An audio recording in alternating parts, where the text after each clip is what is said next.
السلام علیکم ورحمۃ اللہ تعالی وبرکاتہ. اعوذ باللہ من الشیطان الرجیم. بسم اللہ الرحمن الرحیم. نحمدہ ونصلی علی رسولہ الکریم. درود پاک پڑھیں. اللہم صلی علی سیدنا مولانا محمد وعلی آلہ وصحبہ وبارک وسلم. صلاۃ و سلام علیک یا رسول اللہ صلی اللہ علیہ وسلم. الحمدللہ آپ حضرات کئی روز سے متفرق مسائل سماعت کر رہے ہیں. مزید مسائل آج کے درس میں سماعت کیجیے. اللہ تعالی ہم سب کو عمل کی توفیق عطا فرمائے. چھت پر چڑھنے میں دوسروں کے گھروں میں نگاہ پہنچتی ہے. چھت پر چڑھنے میں دوسروں کے گھروں میں نگاہ پہنچتی ہے تو وہ لوگ چھت پر چڑھنے سے منع کر سکتے ہیں اس کو، جب تک پردے کی دیوار نہ بنوا لے یا کوئی اور ایسی چیز نہ لگا لے جس سے بے پردگی نہ ہو. اور اگر دوسرے لوگوں کے گھروں میں نظر نہیں پڑتی مگر وہ لوگ جب چھت پر چڑھتے ہیں تو سامنا ہوتا ہے تو اس کو چڑھنے سے منع نہیں کر سکتے، بلکہ ان کی عورتوں کو یہ چاہیے کہ وہ خود چھتوں پر نہ چڑھیں تاکہ بے پردگی نہ ہو. بحوالہ در مختار.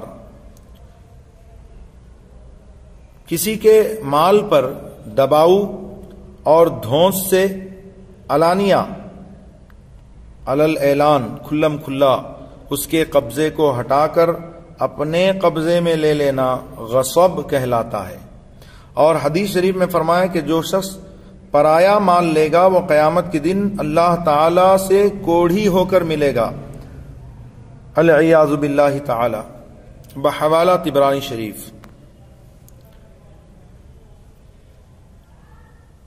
کسی کو کوئی چیز بلا عوض یعنی بغیر کسی بدلے کے ہبہ یا بخشش کے طور پر دینے کے بعد واپس لینا بہت بری بات ہے.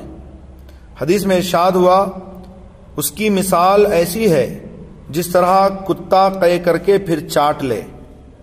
لہذا مسلمان کو اس سے بچنا ہی چاہیے. بعض اوقات بعض لوگ اوچھے پن پر اتر کر ایسا مطالبہ کر بیٹھتے ہیں کہ لاؤ ہماری فلاں چیز واپس کرو.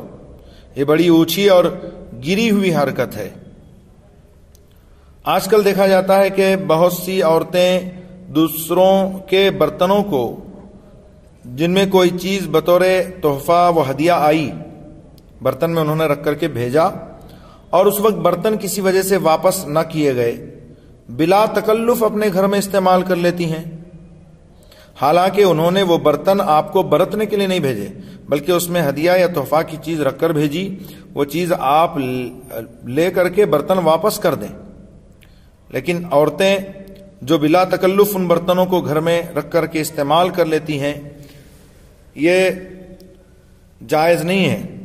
حالانکہ ان کو اپنے استعمال میں لانا کسی طرح سے جائز نہیں ہو سکتا. وہ اس کے پاس امانت کے طور پر ہیں. لہذا جن کے برتن ہیں ان کو واپس کر دیں. عورت نے ایسے شخص کی ملازمت کی جو بال بچوں والا ہے اس میں حرج نہیں. جیسا کہ عموماً شہروں میں کھانا پکانے اور گھر کے کاموں کے لیے مامائیں نوکر رکھی جاتی ہیں، مگر یہ خیال رکھنا نہایت ضروری ہے کہ مرد کو اس کے ساتھ تنہائی نہ ہو. بحوالہ فتاوی عالمگیری. تنکے سے خلال کرنا سنت ہے اور خلال کرنے میں جو کچھ دانتوں میں سے ریشہ وغیرہ نکلا بہتر ہے کہ اسے پھینک دے، اور نگل گیا تو اس میں بھی حرج نہیں. پھول اور میوے کے تنکے سے خلال نہ کرے بلکہ خلال کے لیے نیم کی سینک بہت بہتر ہے کہ اس کی تلخی سے منہ کی صفائی ہوتی ہے اور یہ مسوڑوں کے لیے بھی مفید ہے. جھاڑو کی سینکیں بھی اس کام میں لا سکتے ہیں جبکہ وہ کوری ہوں، مستعمل نہ ہو یعنی استعمال شدہ نہ ہو. بہار شریعت بحوالہ عالمگیری، سفر پر جانے والے کے بازو پر امام ضامن کا پیسہ باندھا جاتا ہے، اس کی حقیقت نہیں۔ الملفوظ سوم، مسافر کو نیک دعاؤں سے رخصت کرو اور برابر دعائے خیر میں یاد رکھو۔ ہاں، امام ضامن یعنی سیدنا امام علی رضا رضی اللہ تعالی عنہ کے مبارک نام کی فاتحہ دلا دی جائے تو امید رکھنی چاہیے کہ خداوند تعالی امام علی رضا رضی اللہ تعالی عنہ اور دوسرے ائمہ و بزرگان دین کے طفیل اسے اپنی امان و ضمان میں رکھے۔ واللہ تعالی عالم۔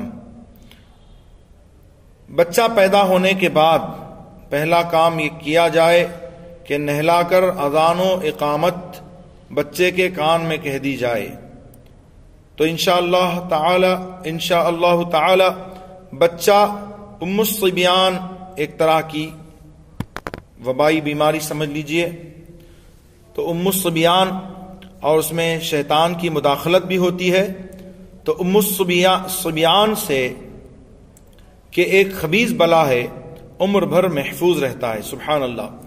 تو طریقہ کیا ہے؟ اعوذ باللہ بسم اللہ پڑھے، درود شریف پڑھے اور سیدھے کان میں آذان کہے اور بائیں کان میں اقامت کہے۔ کوئی نامحرم نہ ہو اور گھر کے اندر ہوں عورتیں، گانا نہ گائیں تو عورتوں کے واسطے بھی جھولا جھولنا جائز ہے۔ گھر کے اندر کہ کوئی نامحرم نہ ہو اور گانا وغیرہ نہ گائیں تو ان کو بھی گھر کے اندر جھولا جھولنا عورتوں کے لیے جائز ہے کہ یہ بدن کی ریاضت ہے۔ بعض امراض میں اطباء مفید بتاتے ہیں اس کو کہ فائدہ مند ہے۔ بحوالہ الملفوظ سوم،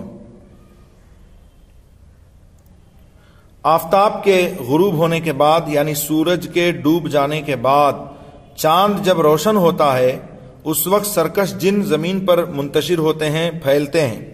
اسی واسطے حدیث میں آیا ہے کہ اپنے بچوں کو روکے رکھو، مغرب سے عشاء تک یعنی گھر سے باہر نہ نکلنے دو، عصر کے بعد کھانے پینے سے بہت سے مرد اور عورتیں پرہیز کرتی ہیں۔ یہ کوئی شرعی مسئلہ نہیں ہے کہ عصر کے بعد نہیں کھا سکتے، البتہ صوفیاء کرام کا طریقہ رہا کہ ان کے نزدیک رات طالبان حق کی عید ہے اور عید سے پہلے روزہ ہوتا ہے، تو عصر و مغرب کے مابین کو وہ روزے کی طرح گزارتے اور شب بیداری میں مصروف رہتے ہیں۔ اگر یہی نیت رکھی جائے کہ بزرگوں کا اتباع مقصود ہے تو کوئی حرج نہیں۔ سونے چاندی کے برتن میں کھانا پینا اور ان کی پیالیوں سے تیل لگانا یا ان کے عطر دان سے عطر لگانا یا ان کی سلائی یا سرما دانی سے سرما لگانا، ان کے آئینے میں یعنی سونے چاندی کے آئینے میں منہ دیکھنا، ان کے قلم دوات سے لکھنا مرد عورت دونوں کے لیے منع ہے۔ عورتوں کو سونے چاندی کے زیور پہننے کی اجازت ہے۔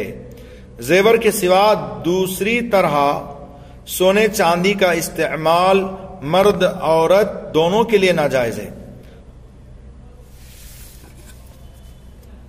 مکان کو